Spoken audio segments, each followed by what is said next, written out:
Hey, good morning, everybody. Glad to see you here. It's a beautiful Monday morning. Still a little bit cool, which makes me glad that I'm outside. I'm Rita Hickman, body-mind expert, shiatsu massage therapist, and my specialty is helping women who are in toxic and narcissistic relationships survive, get their head back, get back on track, create new relationships, create better relationships, heal wounds from the past. All of those things that keep us stuck in either the same toxic relationship or the same type of relationship over and over and over and over and over. I help women heal, basically, and I teach them how to help themselves heal, which is most important, because it's not about me fixing anybody. It's about me teaching people the tools and giving them the support that they need so you can get to a whole nother level of being, a whole nother level of living your life. And so the topic we're talking about today is about finding your own North Star. So one of the biggest challenges of being in a relationship with someone who's toxic is that they make you doubt yourself. They're constantly drawing attention to how they've been hurt, to how they've suffered, how you've wounded them. You know, the whole energy is around them and their concerns and their needs and their wants, without rarely able to even look at a situation through your eyes, nor do they really care. You know, it doesn't necessarily make them a bad person. People are narcissistic for a wide variety of reasons, and we care about them and love them for a wide variety of reasons too. Not always bad. You know, a lot of times people think that to love someone who's behaving in a narcissistic way is the dumbest thing that anybody can do, and that's not true. You know, part of what changes reality, part of what changes society is when we can come into our own sense of power and be compassionate enough to help guide someone else through a tough situation. Doesn't mean that we're always caving, doesn't mean that we're always giving everything up. What it means is that you look at the relationship from not through your wounds, but through an eye of realism. So one of the first things to do to start to break out of this situation, the situation where the toxic or narcissistic person is controlling every moment of every day that you have, because you know, they cause you to obsess and constantly worry and fear and wonder if you're doing enough, if you could do more, how it's your fault. You know, it's this whole swirling around somebody else's pain. So I'd like to suggest something to you. You know, in a situation, if you're in a relationship with a toxic person, the gift that they'll give you is to find your own North Star.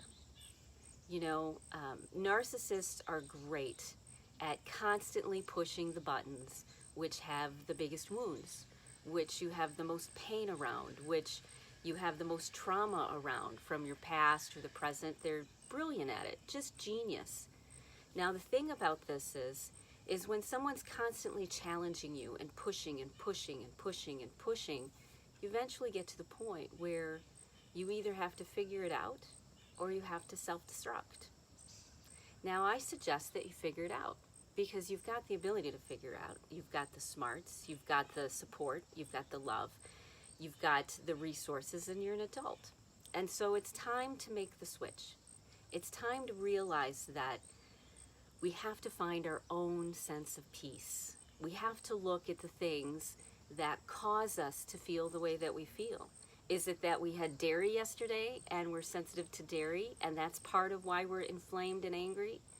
Is it that we have wounds, emotional traumas that we hadn't worked through and we aren't working on them to clear them out, to get the stress off of our body?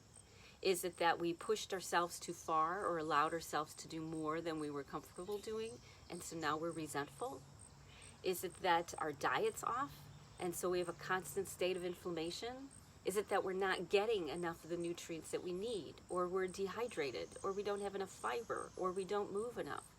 All of these factors contribute to whether you feel at peace or not.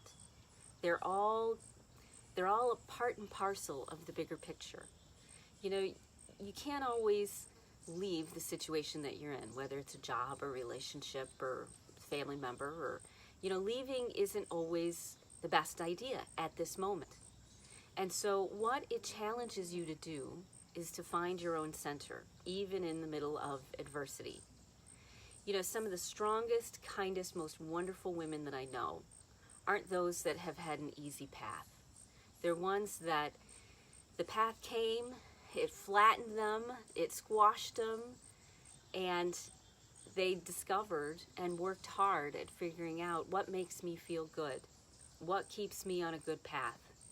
You know, and when you do that, when you really sort of figure out how you personally work, it's not about how anybody else works, but about how you personally work. When you take that control back, then you can have narcissists all around you like jackals, you know, trying to pull you down. And you got this because you've healed your wounds. You've gotten the support system in place. You've put healthy habits into your life. You're doing things which keep you at a peak state. And that's really the gift that someone who's toxic or narcissistic brings you. They're a challenge. So my husband's big into competitive sports, competitive shooting sports, things like archery. And so he's always thinking about the Olympic mindset and the competitive mindset. And one of the things that's true is steel sharpens steel. So when we have somebody who's in our life who challenges us, who pushes our buttons, who rips open every emotional trauma that we've been hiding from the world and from ourselves, they pull things out that you didn't even know you had, thoughts and feelings and memories and fears. They pull them out of you. They sharpen you. They allow you to become the person that you're supposed to become. Now, it doesn't mean that you need to stay in the toxic relationship, but if you can't go, if this, you know, is where you're at right now, then it helps you find what nurtures and nourishes you most. And then you can go into any situation and stay balanced, because it's not about the other person. It's not about what they're doing to you or what buttons they're pushing or that they're insensitive or unkind or thoughtless or a terrible partner. It doesn't have anything to do with that. It has to do with whether you can find your center. And if you're going to find your center, one of the most challenging ways to find it is when somebody keeps pushing you. So it's really up to you. It's up to you to find what makes you feel good. It's up to you to discover how to keep your peace in the middle of a chaotic situation. Now, we all need help and we all need support. I mean, I see a psychologist. I've got my own mastermind I work with. I've got friends. I've got a family that's healing. I mean, so you can't do these sorts of things alone. You really have to do them with support, because you have to get out of your own mindset, out of your reactionary and fear mindset that was probably created when your brain was much less mature. But now you're in a better space. Now you've got more power. Now you've got more authority. Now you've got more resources available to you. Even technology. This stuff wasn't available when I was a kid.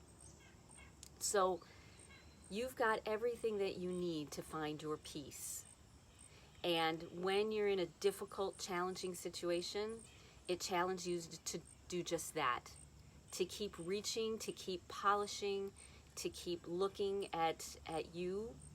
And not about what's wrong with you or fixing anything that's wrong with you. I actually like to put all that stuff off the table, because that's just not a fair way to look at it. There's nothing wrong with you. You are okay. You are not broken. You have the ability to do this.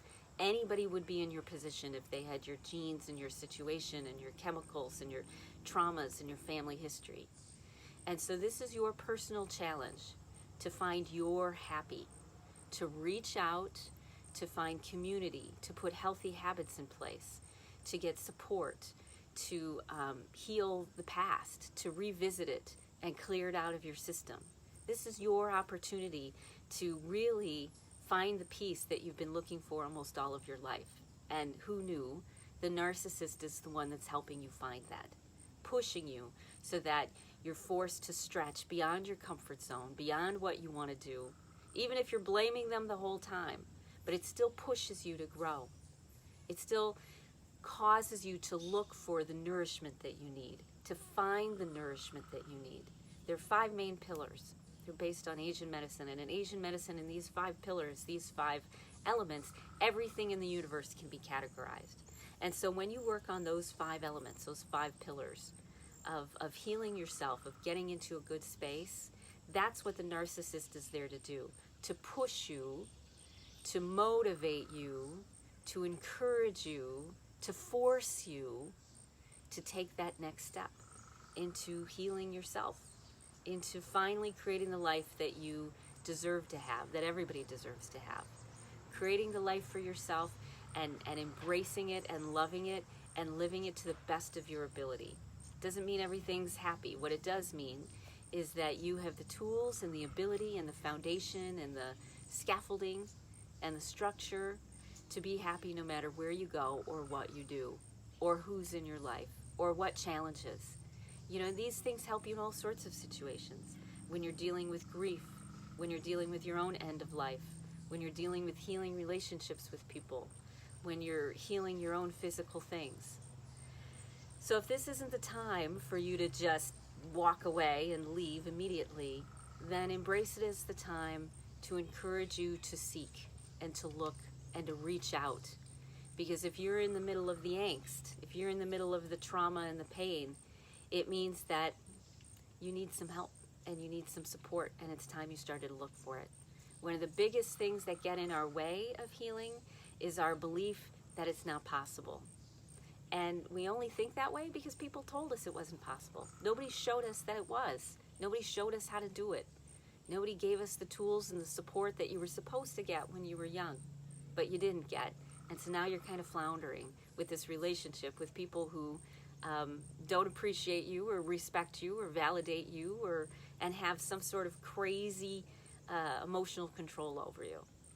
So this is your time. This is your time to really evolve, because you've got a lot of life ahead of you, a lot of life, and you want to make the most of it.